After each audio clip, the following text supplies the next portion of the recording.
अस्सलाम वालेकुम। उम्मीद है तमाम लोग खैरियत से होंगे। आज हम लैब सेफ्टी के बारे में पढ़ेंगे। ये लैब सेफ्टी हर सब स्पेशलिटी ऑफ पैथोलॉजी में आती है, लेकिन एमसीक्यूज शायद केमिकल पैथोलॉजी के रेफरेंस से आते हैं। तो कुछ चीज़ें हम डिस्कस करेंगे तो वो एप्लीकेबल तो आल पर होती है। थोड़ी सी अच्छी बात कर लेते हैं। दुरूद शरीफ की फजीलत। अल्लाह पाक के आखिरी नबी मोहम्मद सल्लल्लाहु अलैहि वसल्लम का फरमान है, जो शख्स सुबह और शाम मुझ पर 10-10 बार दुरूद शरीफ पढ़ेगा, बरोज़े क़यामत मेरी शफाअत उसे पहुँच कर रहेगी। अर्रग़ीबुल तरगीब हदीस नंबर 29।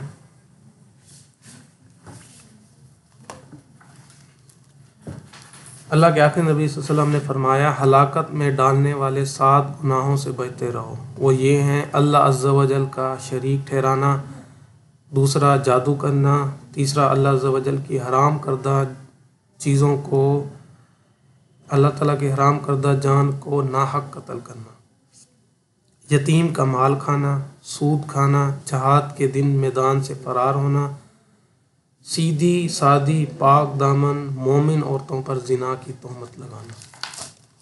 अस्तग़फिरुल्लाह। अच्छा, अब हम एमसीक्यूज करेंगे और इसकी जो कुछ एक्सप्लेनेशन होंगी वो साथ के साथ करते रहेंगे। ठीक है, डॉक्टर रज़ा हैं, वो अमेरिका से आए हैं। तो ओशा क्या है? Occupational safety and health administration, ये अमेरिकन है। वो कहता है ये तमाम के बारे में हमें बताती है एक्सेप्ट, ये देखें जो एक्सेप्ट ऑल, ये हेट्रोजीनस है, ये नहीं आते, लेकिन आपके कंसेप्ट के लिए बेहतर होते हैं, तो ये हम कर लेते हैं। इसमें जो है ना ट्यूबरक्लोसिस एक्सपोजर प्रोग्राम, ये ना सीडीसी बताता है। सीडीसी आपने नाम सुना होगा, सेंटर फॉर डिजीज़ कंट्रोल। जो डिसऑर्डर है ना वो किस तरह फैलते हैं, इनके बारे में गाइडलाइन वो देता है। बाकी ये जितने भी हैं ये ओशा के अंडर आते हैं। ओशा सिर्फ लैब से रिलेटेड नहीं होता, ओशा हर एक जो अमेरिकन के अंदर जितनी चीज़ हैं उनके अंदर जो भी सेफ्टी के लिहाज से प्रिकॉशन होती हैं कि किसी को कोई इंजरी ना हो, तो ओशा उस बारे में तमाम के बारे में गाइडलाइन देता है।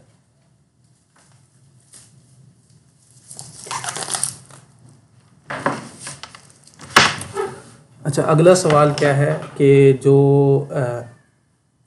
सेफ्टी वर्कर है एक्सपोजर हो गया टॉक्सिन केमिकल का, तो जब भी कोई एक्सपोजर होता है ना, तो किसी भी रिएजेंट का, जैसे कि हम केमिस्ट्री के अंदर काफ़ी सारे रिएजेंट यूज़ करते हैं, तो हिस्टो वाले, हीमाटोलॉजी वाले स्टेन्स वगैरह यूज़ करते हैं, या जो भी हमारा केमिकल लैब के अंदर यूज़ हो, तो उसका MSDS होता है। हर एक केमिकल का एक मटेरियल सेफ्टी डाटा शीट होती है, जो कि उसके MSDS में क्या होता है कि उस केमिकल का पूरा डाटा लिखा होता है कि वो क्या है, उसकी क्या इम्प्लीकेशन है, अगर वो एक्सपोजर हो जाए तो उसको कैसे, उसका एंटीडोट क्या होगा, ये तमाम चीज़ें MSDS में होती हैं। और MSDS के बारे में बनाता कौन है? जो मैन्युफैक्चरर है ना, ये उसकी ज़िम्मेदारी है कि वो केमिकल के बारे में तमाम चीज़ें हमें बताए। और हर एक के साथ MSDS, जो ISO सर्टिफाइड लैब होंगी, तो उन्होंने हर एक रिएजेंट की ना MSDS ज़रूर रखनी होती है। एक और अथॉरिटी है, ये भी अमेरिकन है, नेशनल फायर प्रोटेक्शन एसोसिएशन। ये एक डायमंड देते हैं। तो आपने अपने लैब में देखा होगा, एक डायमंड होता है, उसके 4 कंपोनेंट होते हैं। मैं नीचे आपको वैसे दिखाऊंगा, उसके डिफरेंट कलर कोड्स होते हैं।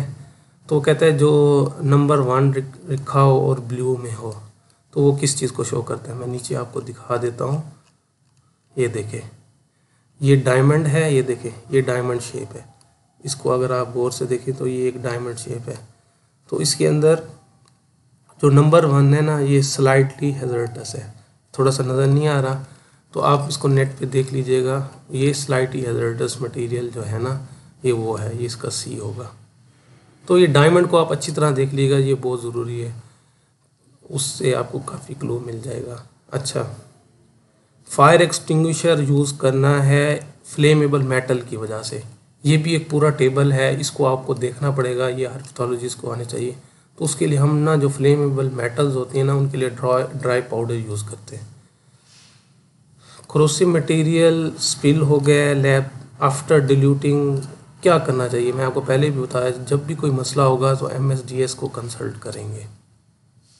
अच्छा, केमिलुमिनेसेंस देखें, ये एक टेक्निक है जो कि हार्मोन्स को एनालाइज करने के लिए अब यूज़ होती है। ये बहुत अच्छी टेक्निक है। इससे पहले, बहुत पहले, मतलब आज से 20-25 साल पहले रेडियो अमीनो असे यूज़ किए जाते थे, वो रेडिएशन यूज़ करती थी। इसका यही फ़ायदा है कि इसके अंदर रेडिएशन नहीं होती, ठीक है। ये सिर्फ लाइट पैदा करती है और केमिकल होती है इसका रिएजेंट। इसका उसके साथ, रेडिएशन के साथ कोई ताल्लुक़ नहीं है, क्योंकि रेडियो एक्टिव मटीरियल नहीं है ये। अच्छा, दो चीज़ें होती हैं। एक होता है इंटेंशनल रिमूवल, जानबूझकर कोई चीज़ चोरी की जाए। जैसे आपको शायद थोड़ा सा आपने हिस्ट्री में पढ़ा हो, तो इन्फ्लुएंजा के स्पोर्स थ्रू डॉग डिस्ट्रीब्यूट किए गए थे इन द मैप का ना, तो वो बायो सिक्योरिटी होता है, और इसको बायो वेपन कहते हैं। बायो वेपन यूज़ करते हैं, ऐसी डिसऑर्डर किसी कम्युनिटी में फैला देते हैं जिसका इलाज नहीं होता। शायद आपने मूवी देखी हो क्रिश, तो उसमें जो ऋतिक रोशन का फादर होता है वो साइंटिस्ट होता है, तो वो एक ऐसी डिसऑर्डर फैल जाती है जिसका इलाज नहीं होता, तो वो बायो वेपन होते हैं। तो उससे बचाने के लिए ना बायो सिक्योरिटी होती है। अगर आपका लैब है, जैसे सबसे ख़ास तौर पर जो माइक्रोबायोलॉजिस्ट हैं, ऐसे लेट्स सपोज HIV है, वो उसको उन्होंने मतलब स्पेसिमन है उनको करके दिया हुआ है और उसको जानबूझ कर फैला देते हैं। या कोई भी वायरस है, बैक्टीरिया है, जिनकी के इलाज अभी नहीं आया, तो उसको फैलाते हैं, तो वो उसको बचाना है हमने। लैब का ये भी एक काम होता है। जैसे कि जो बायो सेफ्टी है ना, ये क्या होता है? ये होता है जो लैब के अंदर काम कर रहे होते हैं unintentional containment of potential harmful agents, ठीक है। ये बायो सेफ्टी है, अपने आप को सेव करना है। सिक्योरिटी क्या है? एक बंदा चाहिए चोरी होने से बचाना है। अच्छा, लैब एसोसिएटेड इन्फेक्शन की प्रिवेंशन के लिए सबसे अहम चीज़ क्या है? देखें, सबसे अहम चीज़ पता है क्या? Risk assessment. जो भी हमारा वर्किंग स्टेशन है, हम उसकी रिस्क असेसमेंट करते हैं कि कितनी % चांसेस हैं, फिर उस अगर हैं तो वो क्या करता है, ये सारे रिस्क असेसमेंट में आता है। अच्छा, एक लाइकलीहुड रेशो होती है और एक कंसिक्वेंसेस होते हैं उससे। वो कह रहा है एक भूखा शेर है, अब वो है लेकिन ना स्टील केज बहुत मजबूत है उसके अंदर। देखें, अगर ये खाली होना, ये कैटास्ट्रोफिक बंदे को मार के रख देगा। भूखा शेर है, ठीक है, एक तो शेर है ऊपर से भूखा है। लेकिन लाइकलीहुड रेयर क्यों है? क्योंकि बड़ा स्ट्रॉन्ग स्टील का केज है, वो उसको नहीं तोड़ सकता। अच्छा, कुछ चीज़ें मैं आपको बता देता हूँ। ये डायमंड जो है ना, इसको आप अच्छे तरीके से गौर से देख लीजिए। जो येलो है रिएक्टिविटी को शो करता है, ये फ्लेमेबिलिटी को शो करता है, ये थर्ड हेल्थ के बारे में होता है। और जो वाइट वाला होता है ना, स्पेशल कंसिडरेशन, जैसे radioactive material, oxidizing agent, कहाँ पे पानी यूज़ नहीं करना, इस तरह की चीज़ें स्पेशल कंसिडरेशन जो होती है ना, वो होती हैं। फ्लेमेबिलिटी क्या होती है? एबिलिटी टू आग लगने की कितनी उसके अंदर क्षमता है, कितनी उसके अंदर सलाहियत है। हेल्थ से रिलेटेड ये है कि कोई भी पैथोजन है वो क्या काज करेगा। रिएक्टिविटी क्या है? जो हमारे ऑक्सीडाइजिंग रिड्यूसिंग सब्सटेंस है वो कितना जल्दी रिएक्ट कर सकते हैं। मैं एग्जांपल दे रहा हूँ, और लंबा स्कोप होता है। अब एक हमने पढ़ा था ड्राई पाउडर यूज़ हो रहा था, वो किस चीज़ के लिए यूज़ हो रहा था? देखें यहाँ पर आएगा, मैं थोड़ा सा इसको वो कर देता हूँ। ये देखें, जो ड्राई पाउडर था ना, वो कह रहा था कि फ्लेमेबल मेटल थे, वो उसके लिए हम क्या यूज़ करेंगे? ये ड्राई पाउडर यूज़ करेंगे। ड्राई पाउडर बड़ा ही ज़बरदस्त चीज़ है। ये देखें, आपको तमाम जगह टिक नज़र आ रहा होगा, सिवाय एक के डीप फैट फ्रायर के लिए ना सिर्फ हमें वेट केमिकल चाहिए, बाकी तमाम के ऊपर ड्राई पाउडर एप्लीकेबल हो जाता है। इसलिए आप अगर गौर से अपने लैब में अगर नज़र दौड़ाइएगा, आपके जो रेड कलर के कंटेनर लगे होंगे उसके ऊपर स्टिकर्स देखिएगा, तो आपको ज़्यादातर नज़र आएंगे ब्लू वाले, क्योंकि ये बड़ा अच्छा है ना। अच्छा, वाटर क्या है? सिर्फ जो पेपर वुड वगैरह है लैब के अंदर अगर कोई है, सिर्फ उसके लिए काम आ सकता है, ठीक है। इस तरह आप डिमार्केशन कर लेंगे ना, तो आपके लिए आसानी हो जाएगी। और इसको एक दफ़ा कर लेंगे, डिफरेंट एस्पेक्ट से कोई MCQs आ जाते हैं। ये टेबल बड़ा अहम है, और इसी तरह ये डायमंड भी बहुत अहम है।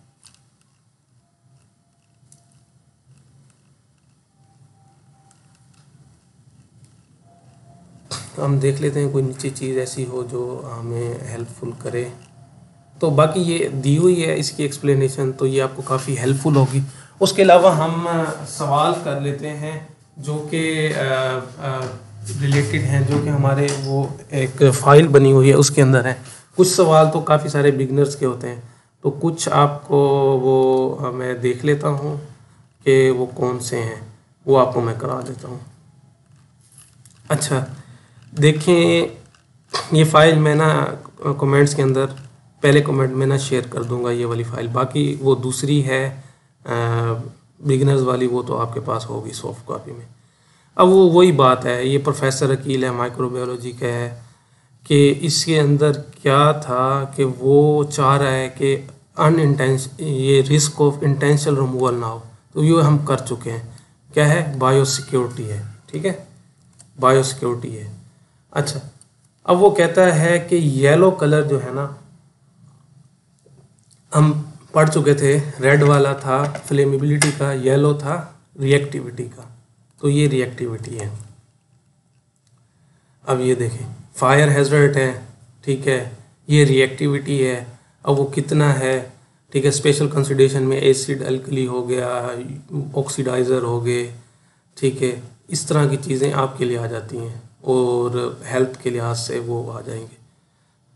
अच्छा, ओशा कहता है कौन सा प्लान नहीं देगा, एक minute, protection of the laboratory work against potential to blood borne pathogen and sure the medical waste it handle safety as ocean date are part of which of the following plan. हाँ, ये bio safety plan होता है। देखिए, हमारा एक bio safety plan आपका चल रहा होगा, आपने अपने इंस्टीट्यूट में देखा होगा, येलो रूम्स होते हैं, ठीक है, वो बायो सेफ्टी वाला होता है, तो ये उसमें आएगा। क्रोसिव मटेरियल है, स्पिल हो गया, तो अब क्या करेंगे, कंसल्ट करें एमएसडीएस को, एमएसडीएस देखें कि उसका क्या स्टेटस है। अच्छा, लैब सेफ्टी प्रोग्राम का यही मतलब है कि हम कंटेनमेंट कर लें तमाम हार्मफुल एजेंट्स की जितनी भी हैं, उनको हम ब्लॉक कर लें। जैसे आजकल एक बड़ा सियासी तौर पे देखा जाए ना, तो अमेरिकन इस बात की बड़ी बात करते हैं, कंटेनमेंट ऑफ चाइना, किस तरह चाइना को रोका जाए, तो हमने पैथोजेंस को रोकना है। कौन से फायर एक्सटिंग्विशर हैं जो फ्लेमिंग मेटल्स के लिए यूज़ हो सकते हैं, ये वही ड्राई पाउडर है। अच्छा, ये हमने क्लासिफिकेशन देखें, जो मैं कह रहा था ना, ब्लू वाला देखिएगा, रेड कंटेनर के ऊपर ये ब्लू स्टिकर लगा होगा, ये इस तरह के कलर्स हैं, ये आपको देखने हैं।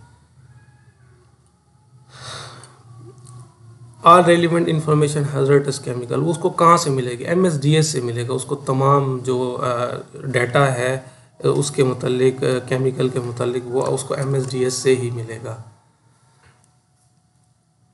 वो कहता है जो हैजर्डस केमिकल के लिए ओशा क्या प्रिस्क्राइब करता है, वो एक ख़ास लेबल यूज़ करें। देखिए, रेडियो एक्टिव का एक ख़ास होता है, बायो सेफ्टी का एक ख़ास लेबल है, आपने अपने लैब्स में देखे होंगे, तो लेबल्स लगे हों अप्रोप्रिएट, क्योंकि लेबल से आपको दूर से ही पता चल जाता है कि ये इस मकसद के लिए। अच्छा, ये एक ओशा की गाइडलाइन है, ये हमारा चैप्टर है, उसमें दी हुई हैं कि जब भी आपने कोई स्टोरेज करनी है ना, तो वो स्टोरेज कैबिनेट ने ना, वो 5000 स्क्वायर फीट के अंदर उन्होंने एक गाइडलाइन दी हुई है, ये आपको ऐसा याद करनी पड़ेगी, ये गाइडलाइन का हिस्सा है, तो ये ऑप्शन ए है।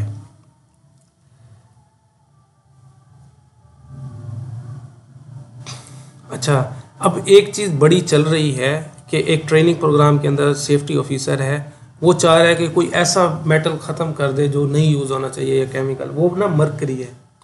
आप लोगों ने शायद सुना हो कि आजकल WHO भी इस बात पर बड़ा वो कर रहा है कि मरकरी आपके इक्विपमेंट्स में भी ना यूज़ हो। इवन के अब आहिस्ता आहिस्ता स्टेप वाइज वो जो हमारे मरकरी के थर्मामीटर हैं वो भी बैन कर रहे हैं, बल्कि बैन हो चुका है।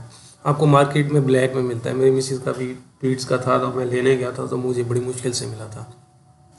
उसके अलावा जो मरकरी के अंदर आपको जो BP ऑपरेटर्स मिलते हैं, इसी तरह मरकरी यूज़ होता था लैब के अंदर, वो तो काफ़ी अर्सा हो गया है, हमारी ओशा ने ना उसको बैन कर दिया है, और कि मरकरी नहीं होना चाहिए, क्योंकि ये हाईली वोलेटाइल होता है, उसका पता भी नहीं चलता, और ये हाईली हैजर्डस है, कैंसरस मटेरियल है, बहुत ज़्यादा इसकी इम्प्लीकेशन है।